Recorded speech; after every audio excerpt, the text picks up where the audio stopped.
अब आम आदमी बनकर एक गाड़ी में बैठकर जाते हैं और जब वह उस इलाके के दरोगा ड्राइवरों के साथ करते हैं कुछ ऐसी हरकत कि जिसका वीडियो बाकायदा बनवाते हैं एसपी साहब और उन पुलिस वालों को दिलवाते हैं सजा।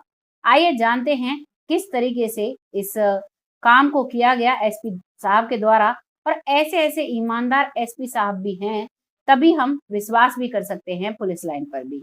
नमस्कार, मैं महक चौधरी आज आपके सामने फिर से एक ऐसी कहानी लेकर आई हूँ, जिस कहानी को सुनोगे तो आपको विश्वास होने लगेगा कि पुलिस वाले भी सही इंसान होते हैं, क्योंकि ज़्यादातर लोगों की नज़रों में होता है कि पुलिस वाले रिश्वतखोर होते हैं, बेईमान होते हैं। लेकिन ये बात बिल्कुल भी सही नहीं है। तो शुरू करते हैं आज की कहानी। आज की कहानी में एक एसपी साहब होते हैं जिनका ट्रांसफ़र हो जाता है और ट्रांसफ़र के दौरान वो सोचते हैं कि सभी रिश्तेदारों से मिल लिया जाए जो रास्ते में उसके पड़ते थे। तो अपनी गाड़ी लेकर वो चल देते हैं और उनकी गाड़ी कुछ दूरी पर चलकर बंद हो जाती है और जैसे ही वो बंद होती है तो वो गाड़ी को चेक करने लगते हैं, लेकिन गाड़ी में उन्हें नहीं पता चलता क्या प्रॉब्लम है। तभी वहाँ खड़े होकर वो लिफ्ट माँगने लगते हैं और एक साइकिल पर सवार एक व्यक्ति आता है, उससे लिफ्ट माँगते हैं, वो रुकता है। वो पूछता है, "क्या हुआ साहब?" तभी वो बताते हैं कि पता नहीं गाड़ी में क्या हो गया है, इधर-उधर कोई मैकेनिक हो तो क्या आप मुझे बता सकते हैं? तभी साइकिल सवार कहता है कि हाँ, थोड़ी आगे है, चलो मैं आपको वहाँ तक छोड़ देता हूँ। अब वहाँ पर एसपी साहब पहुँचते हैं साइकिल के पीछे बैठकर और वहाँ से मैकेनिक से मिलते हैं। मैकेनिक के साथ उधर से बाइक पर आते हैं। मैकेनिक उनकी गाड़ी को देखता है, देखने के बाद कहता है कि साहब इसका कोई पार्ट है जो खराब हो गया है, वो मैं सुबह ही बदल सकता हूँ, अब तो मेरे पास वो पार्ट नहीं है। तभी एसपी साहब कहते हैं कि ठीक है, आप मुझे किसी गाड़ी से किसी साधन से मुझे लिफ्ट दिला दीजिए। मुझे आगे ही एक गाँव में जाना है, वहाँ मेरे रिश्तेदार रहते हैं। इस बात को सुनता है मैकेनिक जो है और वो एक गाड़ी आती हुई उसे दिखती है। मैकेनिक उसे रुकवाता है। रुकवाने के बाद ड्राइवर निकलता है और ड्राइवर पूछता है क्या हुआ? तभी मैकेनिक कहता है कि ये साहब हैं, इनको आगे वाले गाँव में छोड़ देना। तभी ड्राइवर कहने लगता है कि मैं तो इनको नहीं बिठा सकता क्योंकि मेरी गाड़ी जो है वो 10 सीटर है और इसमें से 10 सवारी आ सकती हैं और 10 इसमें भरी हुई है। और साहब अगर बैठते हैं तो 11 हो जाएँगी और पुलिस वाले मेरा चालान काट देंगे। इस पर एसपी साहब कहते हैं कि मैं एसपी हूँ और मेरी ट्रांसफ़र हुआ है ऐसे उस गाँव में। तुम इस बात की चिंता मत करो, अगर कोई तुम्हें दिक्कत आएगी तो उसका ज़िम्मेदार मैं हूँ और मैं देख लूँगा। तभी वो उसे उन्हें बिठा लेता है उन्हीं सवारियों के बीच में एडजस्टमेंट करके और अपनी गाड़ी को लेकर चल देता है।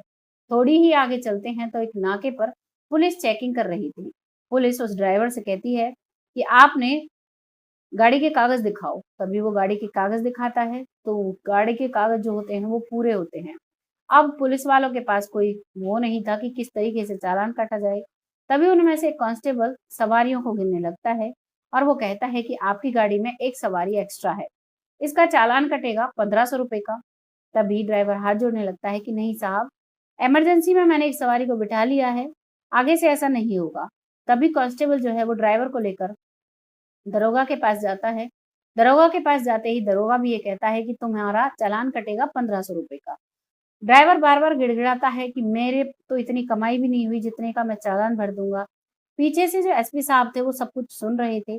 तभी एसपी साहब कहते हैं कि किस बात का चालान तुम काटोगे?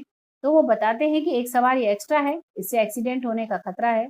तो एसपी साहब ड्राइवर को इधर लेकर आते हैं और उसके कान में कहते हैं कि तुम अपना फ़ोन रिकॉर्ड करो और अपने जेब में रख लो और उसके बाद अपनी वीडियो रिकॉर्डिंग कर देना और मैं बात करता हूँ।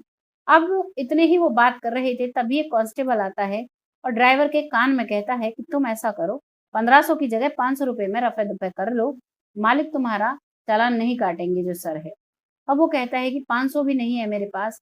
तभी जो एसपी साहब है वो ₹500 निकालते हैं और उन्हें देने लगते हैं। वो ₹500 रख लेते हैं और कहते हैं कि आगे से ज़्यादा सवारी मत भरना, जाओ तुम्हें छोड़ दिया जाता है।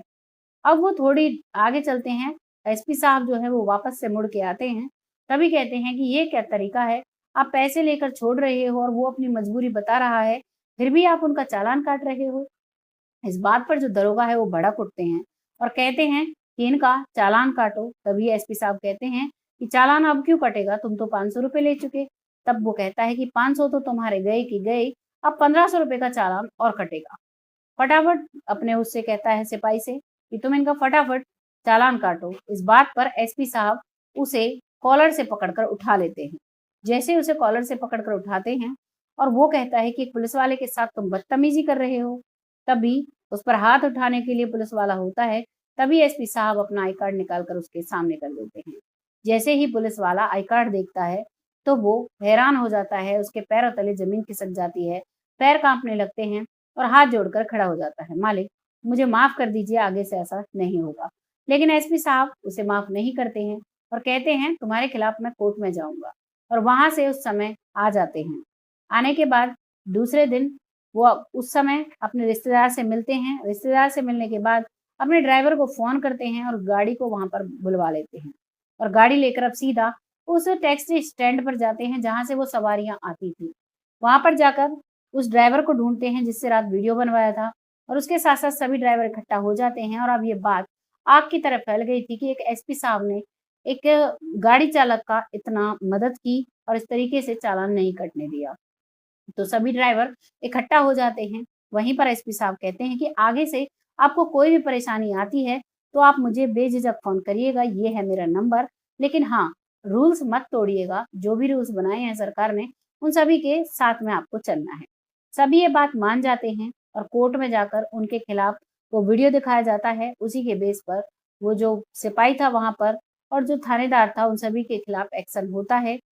और यहाँ पर जो एसपी साहब हैं वो इस तरीके से एक ड्राइवर को इंसाफ दिलाते हैं, और आगे भी जो ड्राइवर हैं उनको कभी दिक्कत होती है तो वो एसपी साहब को डायरेक्ट कॉल करते हैं और एसपी साहब मौके पर आकर उनकी मदद करते हैं। ये थी एक ईमानदार एसपी साहब की कहानी। आपको कैसी लगी कमेंट सेक्शन में ज़रूर बताइएगा। बहुत जल्द फिर से आती हूँ ऐसी एक कहानी के साथ, तब तक के लिए जय हिंद, जय भारत।